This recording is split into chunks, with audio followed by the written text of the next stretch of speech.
Not long after BioWare revealed Anthem, just about everyone under the sun started drawing comparisons to shared world shooters like Destiny, The Division, and Warframe. And now that we've learned a hell of a lot more about Anthem, I think it makes even more sense to draw comparisons to games like Borderlands, Diablo, and even Monster Hunter. Anthem to me comes across as a co-op focused dungeon crawler that happens to be in third person, and that happens to have a really strong mobility mechanic in the form of full-blown flight.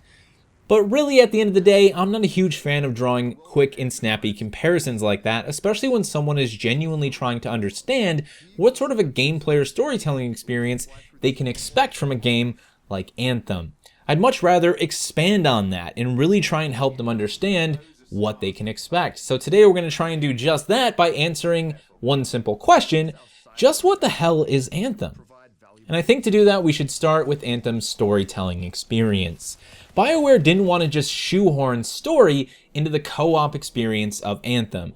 I think they wanted to avoid the many instances we have with co-op stories where one player is trying to skip the story, another player decides it's a great time to practice his harmonica, and another player, she's just trying to sit there and actually absorb the story. She wants to know these characters, she wants to learn more about them, and she wants to know what the hell is going on in this freaking crazy story arc. Everybody kind of has their own way in which they play games and their own level of care they have for certain things that video games deliver.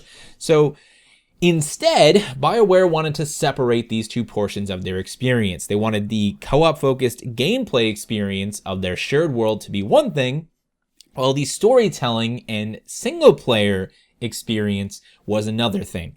When you enter the walls of Fort Tarsis, the game's main city, you're not entering a social hub, you're entering what is essentially a storytelling and single player hub. This is where you'll be able to customize, modify, and personalize your javelins. This is where you'll be able to organize your loot in your vault, and this is where you'll experience the game's story. This is where you'll build relationships and interact with characters as they are members of your crew, members of factions, and well beyond that.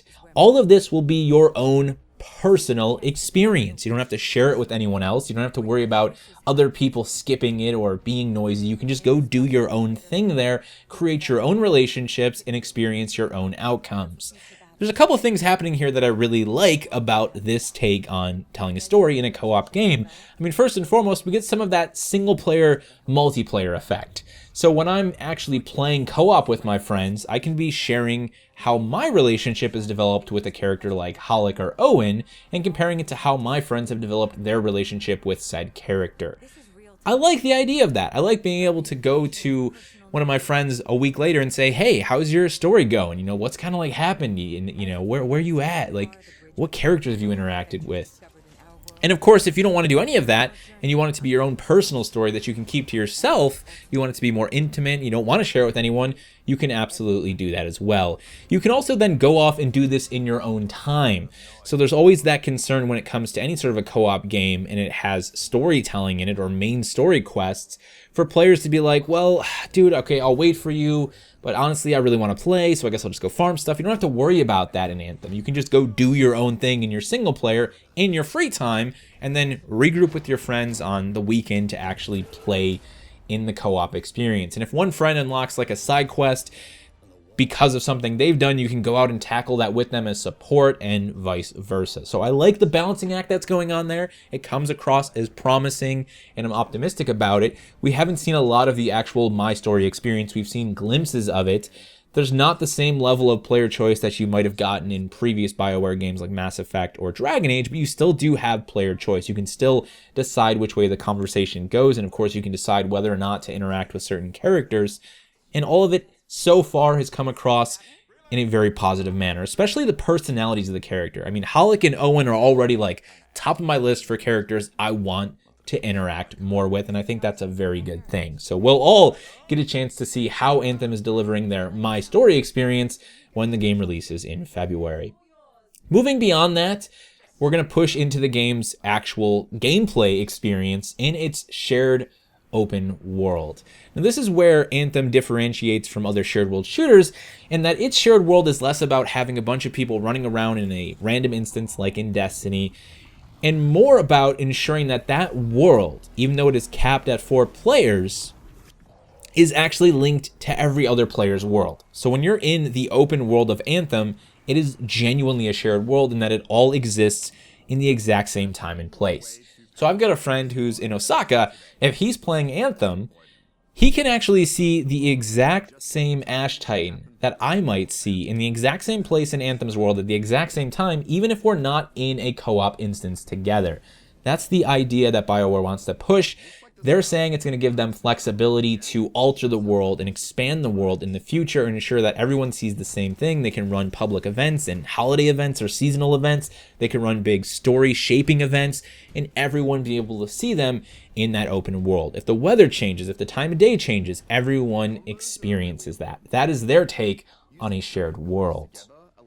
Let's actually talk gameplay though. What are you doing in that space? Now, obviously, you're still pushing your way through the game's critical path.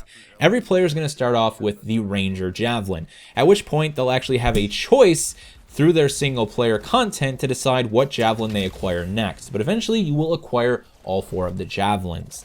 At that point, you're going to be getting side quests or tackling the critical path, and you can choose to do it alone, with randoms, with friends. You can just dive through all of that, experiencing the gameplay how you see fit.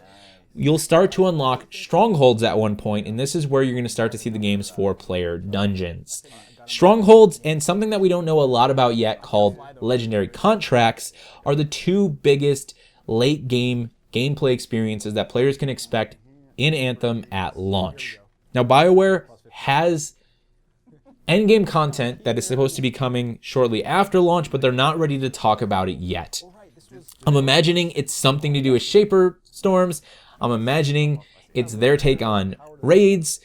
But at launch, Anthem is going to function a lot like Diablo or Monster Hunter in that it's all about driving the player through varying degrees of difficulty levels across 6 different difficulty levels. 3 that are available to the player right from the get-go, and 3 in Grandmaster tiers that are unlocked when the player hits a certain level requirement. It's at this point where your initial endgame in Anthem is going to start after launch. You and other players are going to be pushing your way through the game's varying strongholds and legendary contracts after you hit that required cap, trying to get through Grandmaster 1, then Grandmaster 2, then Grandmaster 3. This is very much a game about the loot chase. It's about loot acquisition, and it's about refining your loot acquisition to get loot that works best for your specific playstyle across a massive variety of builds and, of course, the 4 Javelins themselves.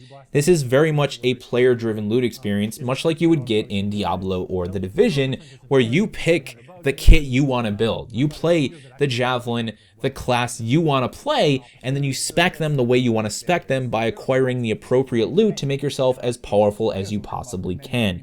That way you can push into the next difficulty. And once you reach Grandmaster 3, you'll have the best chance of acquiring the game's most powerful loot in the form of Masterworks, and at the very highest tier, legendaries. You'll then be focused on getting the perfect roll to get the right inscription, again, to maximize those specific player builds. That is the loop. That is the core experience you can expect from Anthem after you make your way through that critical path and start to really dive deep into the end game. Now, of course, Anthem is a live service experience, so BioWare already stated they have extensive plans to continue to build the game after that, and this endgame content that is coming shortly after launch is essentially designed to then challenge players who have made their way through the game's hardest content and are ready for that next big challenge. I, for one, am a huge fan of games that use difficulty tiers like this. I think when The Division introduced world tiers, it was some of the best things they had ever done for the game. It just made it more expansive. It made it very clear on how the player chased loot and improved their gear score and got to experience more challenging content. Now, of course, with Anthem, flight and everything happening in that core gameplay loop is a big part of what's going to make this experience enjoyable or not enjoyable for you. So when you dive in and play the demo in early February, these are the things you're going to get to test out. There's a stronghold in there, there's story missions, there's free roam, you're going to get to pick one of the 4 javelins, you're going to get to decide whether or not that core gameplay loop is satisfying enough to you that you're going to want to do it again and again across these varying degrees of difficulty to get that loot and to continue to enjoy the Anthem experience. That is Anthem as we currently know it. It can obviously grow, it can change, it can expand, and that's going to be up to BioWare and how they decide to tackle the game after launch based on their reaction to the game and, of course, the reaction of the community. Hopefully this video has helped you better understand what sort of an experience you can expect from Anthem. I think it comes across as a very strong dungeon crawler, and once they kind of showed off the strongholds and talked about like the loot tables, I got really hooked into the idea of this third-person, flight-focused Diablo-style experience, and I've been more excited for Anthem than I ever have before. I'm definitely interested to see what they're going to be doing after launch with their additional endgame content, but I imagine at launch there's going to be a whole hell of a lot of content to sink my teeth into, to make my way through with my friends, and of course having those 4 javelins and having them all tied to one player account means that you've got a lot of opportunities for replayability, for player exploration, not just in the open game world, but through actual gameplay across those 4 javelins.